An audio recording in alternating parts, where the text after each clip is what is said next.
Turma do Propósito, e aí, meu irmão, tudo bem? Estamos aqui num momento muito especial, começando hoje o primeiro livro dos Reis. Seja bem-vindo você que chegou agora para o nosso propósito. O nosso propósito consiste em ler um capítulo da Bíblia por dia, orar todos os dias e tentar mudar. Aqui no primeiro livro dos Reis, segundo livro dos Reis e Crônicas, primeiro e segundo livro de Crônicas, nós vamos ver toda a história da monarquia do povo de Israel. No começo dessa história da monarquia está registrado em 1º e 2º Samuel. Os primeiros reis foram Saul e depois Davi. E agora nós temos aqui a continuidade da história da monarquia. O primeiro livro dos Reis começa falando do finalzinho do reinado aí de Davi. Então seja bem-vindo, você que chegou agora. Meu querido irmão, espalhe, convide pessoas para estarem conosco. Sabe por quê? Quando você faz isso, meu irmão, você está cumprindo a missão de Jesus. Ele mandou a gente pregar o evangelho para toda criatura. Você pode espalhar. Tem pessoas de todos os lugares aqui do nosso grupo. Tem gente de outros países. Tem gente dos Estados Unidos. Tem gente do continente africano. Tem gente da Europa. Tem pessoas do Brasil inteiro. Então você pode espalhar isso, porque é uma palavra preparada com carinho, com o máximo de fidelidade, examinando as Escrituras, interpretando a Bíblia pela própria Bíblia. E nós temos aqui o nosso propósito simples, de abençoar a vida de vocês. Meditar todos os dias em um capítulo da Bíblia, um capítulo por dia, orar todos os dias juntos. Nós oramos por você aqui no grupo, ore por nós também na sua casa, e incentivar você a mudar a luz da Bíblia. Então vamos lá para a 1ª Reis. No finalzinho da vida de Davi, Davi sempre foi um homem valente, um homem, vamos dizer assim, caloroso, né? Agora na velhice ele perdeu a sua capacidade, inclusive, de se aquecer. A velhice, queridos, é muito triste. Os homens que eram outrora fortes vão ficando aí cada vez mais decadentes. Se você quiser, na Bíblia, um relato da velhice, você deve ler lá o último capítulo do livro de Eclesiastes. Salomão vai dar uma descrição sobre a velhice impressionante. Lá ele vai dizer que qualquer som é alto demais, qualquer gafanhoto é um peso absurdo. A nossa vida é assim, irmãos. O tempo vai passando e o desgaste físico é inevitável. Você sabe muito bem do que eu estou falando.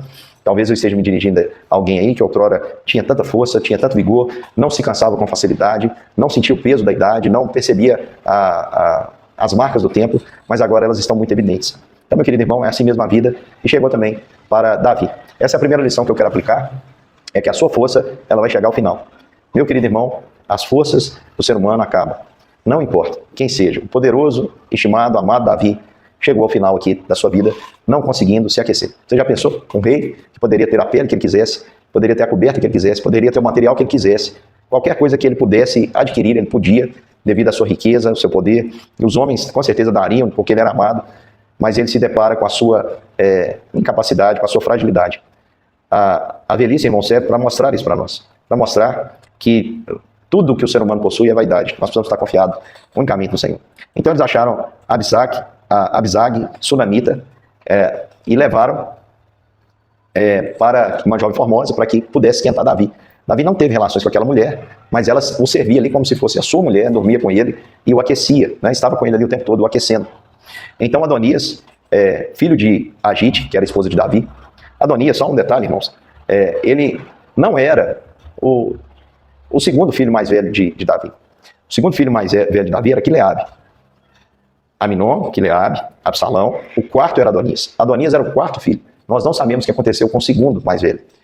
Não acredito que ele tenha morrido. Não há menção nas escrituras. Se isso tivesse ocorrido, talvez a palavra de Deus faria questão de registrar. Não registrou. Então, esse homem estava usurpando algo que lhe era ilegítimo. Nem por ordem de nascimento ele tinha um direito. Mas ele começou a fazer como Absalão. O que ele fez? Ele arrumou, providenciou carro de guerra, cavaleiros e 50 homens que corressem na sua frente. Lembra que Absalão também providenciou uma carruagem e 50 homens para correr na sua frente? Só que Davi viu aquilo, e Davi, meu querido irmão, ele tinha um defeito como pai. Ele era um homem muito valente diante dos gigantes, diante dos inimigos, mas como pai ele era um homem falho. Como pai, Davi falhou. Porque Davi não repreendeu Aminon, você não vê Davi agindo como deveria para com seus filhos. E aqui no texto diz que Davi, seu pai jamais tinha contrariado, dizendo, por que você faz isso ou aquilo? Então, Adonias era alguém que fazia o que queria. Nós não sabemos a razão pela qual Davi fazia isso. Por quê? Porque nós temos duas situações, irmãos. Nós temos aqueles pais que estão erradíssimos, e infelizmente, não estou aqui desejando mal, mas estou atestando que eles sofrerão as consequências. E são aqueles pais que deixam de corrigir os seus filhos.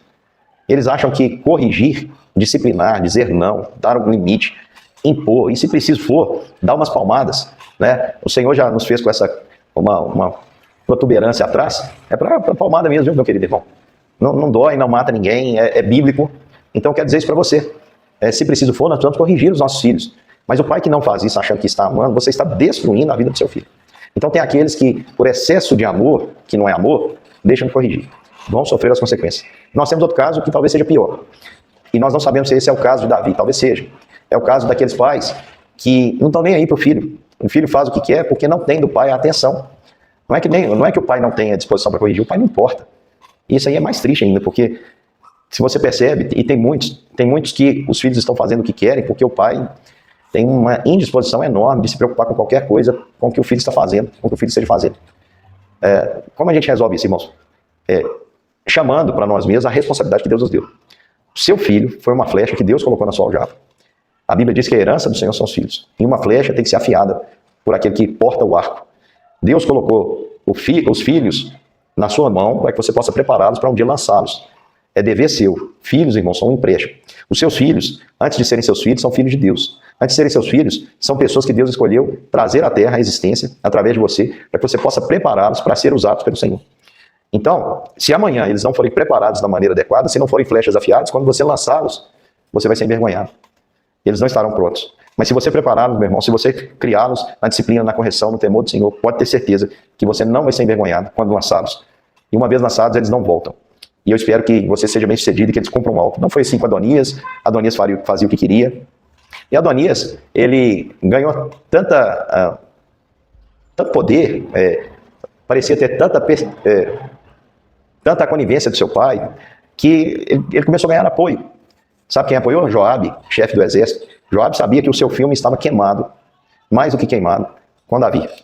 E Joabe, meu querido irmão, eu ouso dizer que ele tinha medo de Salomão assumir o trono. Por quê? Porque Joabe participou ali da intriga de Urias. E também, Abiatar, lembra de Abiatar, aquele sacerdote fiel a Davi, que trouxe a arca diante do Senhor, diante de Davi, a arca do Senhor? Pois é, eles se uniram a Adonias, e Adonias deixou de fora Natã, que era o profeta, deixou a Benaia, filho de Joiada, que era um valente, e deixou também Zadok, que era o sacerdote. Zadok, ele era um sacerdote, um homem de Deus, e eles foram deixados de lado. Então Natã chama Batseba e diz, olha, vocês estão correndo risco. E Adonias, filho de Agite, vai assumir o trono e ele vai acabar com a concorrência. E a gente percebe, irmãos, como é triste isso, né? Uma monarquia tão jovem, quantas tentativas aqui, quanto medo de perder o poder, quanto medo de perder o poder, e quanto desejo de ter o poder, quanto desejo de ter o poder. O que o homem não faz pelo poder? Você já assistiu aquele filme chamado Senhor dos Anéis? Quando as pessoas buscam um anel ali? Assim é o trono também. Saul foi ungido rei, nem queria, depois pôs a coroa, se empolgou. Aí não queria perder de jeito nenhum. Davi se tornou rei, teve um momento lá que ficou ensoberbecido, caiu, recobrou a consciência a tempo, mas os seus filhos, seu filho, Aminon achava que podia fazer o que queria, Absalão achava que podia trair o seu pai, Adonias aqui achando que podia trair seu pai nem estava morto, mas ele já armou tudo, como Absalão fez, deu um banquete, levou pessoas, e as pessoas comiam, só que Natã agiu e falou para Batseba, olha, vai e fala com o rei, você e seu filho estão correndo perigo. E Batseba chegou ali e disse, olha, o rei, e ele perguntou o que você quer, e ela disse, você também me prometeu, você jurou a sua serva, dizendo, o seu filho reinará depois de mim, e ele assentará no meu trono. Não sei, meu querido irmão, quando foi que Davi prometeu isso, mas eu acredito que foi naquela época em que ele foi consolar Batseba, porque um filho havia morrido, e depois ele coabitou com ela ficou grávida, e quando ela ficou grávida e teve esse menino, Davi talvez tenha dado esse filho para Natã com esse objetivo, e dito a ela, olha, eu te fiz muito mal, eu sei que eu agi mal, eu matei seu marido, eu traí seu pai, eu traí seu avô, que é meu conselheiro, então seu filho vai reinar no meu lugar. E olha, meu querido irmão, na hora que ela estava falando, Natã combinou de chegar dizendo, e também disse isso a Davi. Então Davi, ele escutou tudo aquilo, e ele faz uma declaração muito interessante, versículo de número 29, ele diz, então o rei mandou chamar Batseba, e o rei disse, versículo 29, então o rei jurou dizendo, tão certo como vive o Senhor, que remiu a minha alma de toda angústia. Por que Davi usa essa expressão? Então, tão certo como vive o Senhor, que remiu a minha alma de toda angústia, farei no dia de hoje, como jurei a você, pelo Senhor Deus de Israel, dizendo, o seu filho, Salomão, reinará depois de mim, e se assentará no trono em meu lugar. Sabe a angústia que Davi está relatando? É a angústia que ele carregou por muito, muito, muito tempo. A angústia de ter pecado gravemente contra o Senhor. Pode ter certeza, meu querido irmão, que o pecado de Davi não saiu da sua mente quando Natã disse para ele, o Senhor já te perdoa. O pecado de Davi o acompanhou por muito tempo. A angústia acabou com ele, muitas vezes.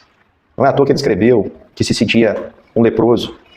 Ele diz lá, purifica-me com ensopo e ficarei limpo, lava-me. Esse é um ritual que acontecia com o leproso. Não é à toa que ele sente os seus ossos esmagados. Não é à toa que ele usa a expressão que a mão do Senhor pesava dia e noite sobre ele, dia e noite sobre ele. Sabe o que Davi fez, meu querido irmão? Davi usou toda aquela culpa que tomava o seu coração e que o deixava em angústia como combustível, como lenha, como uma fonte de energia para fazer aquilo que é a vontade de Deus, para poder honrar a Deus. Você não vê Davi mais, meu querido irmão, tirando o episódio que nós vimos ontem do censo, né? Você não vê Davi mais fazendo loucuras. Você vê agora um homem muito mais centrado, um homem muito mais equilibrado diante do Senhor. E olha, meu querido irmão, Davi, ele era de fato um homem temente a Deus, mudou o seu proceder, voltou a ter a alegria da salvação, e é por isso que ele faz essa declaração. Porque o Senhor me remiu a minha alma de toda angústia. Eu tenho certeza que muitas vezes Davi se lamentou. E se ele pudesse voltar atrás, ele desejaria nunca ter feito isso, ou quem sabe ter morrido no lugar de Urias, trocar a sua vida pela de Urias. Mas ele pede a Deus, ele pediu a Deus, ele clamou a Deus e ele foi perdoado. E agora ele vai cumprir a sua promessa. Deus, pela sua graça, desse relacionamento que ninguém imaginava que podia sair algo bom, Deus levanta aquele que vai ser considerado o mais sábio dos homens, que é Salomão. Então Davi manda que Sadoc, Natã, unjam a Salomão como rei, que ele monte na sua mula e que ele seja levado a Gion, que lá ele seja proclamado rei. E a multidão segue, e ali celebra. E quando, meu querido irmão, a população sai, era tanto barulho que parecia que a terra ia se fender. Adonias ouve, pergunta o que é isso, e o povo relata, chega ali Jonatas, filho de Abiatar, e diz, olha, eu não trago boas notícias não. Davi ungiu a Salomão rei, todos os conselheiros já foram cumprimentá-lo, o povo está em festa, e Salomão está sentado no trono. Adonias sabia que havia pisado na bola. Ele corre e segura nas pontas do altar, que era um costume sagrado, porque ninguém podia mentir se você estivesse segurando nas pontas do altar, era assim que eles acreditavam. E ele pediu que Salomão jure que não matará o seu servo. Então Salomão disse, olha, se você for um homem de bem, nenhum dos seus cabelos cairá no chão, mas se fizer alguma maldade, você vai morrer. Então nós podemos ver aí a sabedoria de Salomão. Salomão não quis ali derramar sangue por causa daquela traição, mas deixou clara a sua posição de que ele podia. Então, meu querido irmão, eu quero trazer aqui algumas aplicações para a sua vida. Uma delas é que a velhice vai chegar, vai mostrar sua fragilidade. Não confie na sua força, não confie na sua capacidade física. Pode ter certeza que uma hora você vai vergar. Pode ter uma hora pode ter certeza que um momento o seu coração forte vai parar de bater. Nós precisamos estar preparados. Vai ter hora que nem aquilo que nós deveríamos fazer naturalmente por nós mesmos nós vamos dar conta. E é o momento de entendermos que precisamos ajustar as coisas. Davi, ainda Deus teve misericórdia dele e ele teve tempo de ajustar. Segunda aplicação, não cometa o erro de Davi, de não dizer ao seu filho o que ele deve e o que ele não deve fazer. Nós estamos precisando urgentemente de pais e mães chatos. Seja um pai e uma mãe chato. Graças a Deus eu tive um pai e uma mãe chatos. Por quê? Porque eles não abriam mão de corrigir. Graças a Deus por isso. Louvado seja o nome do Senhor. Senão eu não estaria aqui. E eu repito a mesma coisa. Eu falo e sempre digo para as minhas filhas, olha, se um dia vocês errarem, não vai ser por falta de eu falar. Eu sei que cansa, eu sei que às vezes a gente fica enjoado de falar, mas não pare, meu irmão. Faça o seu papel como pai, porque você está afiando o seu filho, que é uma flecha que Deus colocou na sua mão. Outra coisa, meu querido irmão, que eu quero dizer para você é o seguinte, não queira aquilo que não é seu. Adonias quis algo que não lhe pertencia. Não era direito, nem por dinastia. O reinado ele era dado naquele período. Ou era pela primogenitura, que no caso era Quileabe, Absalão já era morto, Aminon também já havia morrido. Mas Adonias, ele quer usurpar o trono. Naquele tempo também, meu querido irmão, o rei poderia designar quem iria suceder. Então não queira aquilo que não é seu, meu irmão. Não queira aquilo que não é para você. Se Deus tem algo para você, não se antecipe, não haja partimanhas, não seja daqueles que maquinam mal, daqueles que armam ciladas, armam situações, que buscam o seu próprio interesse. Não estou dizendo que você não pode ir. Por exemplo, Adonias queria ser rei, sabe o que ele devia fazer? Ir lá no seu pai e falar, pai, eu vou ser rei? E o pai dele diria não, ou sim. E se o pai dissesse não, ok. Ele seria sincero, ele está perguntando, não é problema perguntar. Agora, quantas pessoas são que tramam? Meu irmão, Deus não está na trama. Deus é luz. E se nós dissemos que mantemos comunhão com Ele e não andamos na luz, nós estamos mentindo, né, meu irmão? Nós também devemos ser transparentes. Não devemos entrar em tramas, não devemos entrar em nenhum tipo de questão que não possa ser pública. Aquilo que tem que ser escondido não merece a nossa participação, não devemos entrar, porque com certeza não agrada o Senhor, não é bom para nós.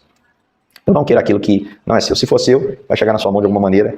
Não tem problema você falar com o rei, fale com o rei dos reis, Senhor, isso é para mim? Eu posso, o Senhor tem esse propósito, e aceite o que ele disser.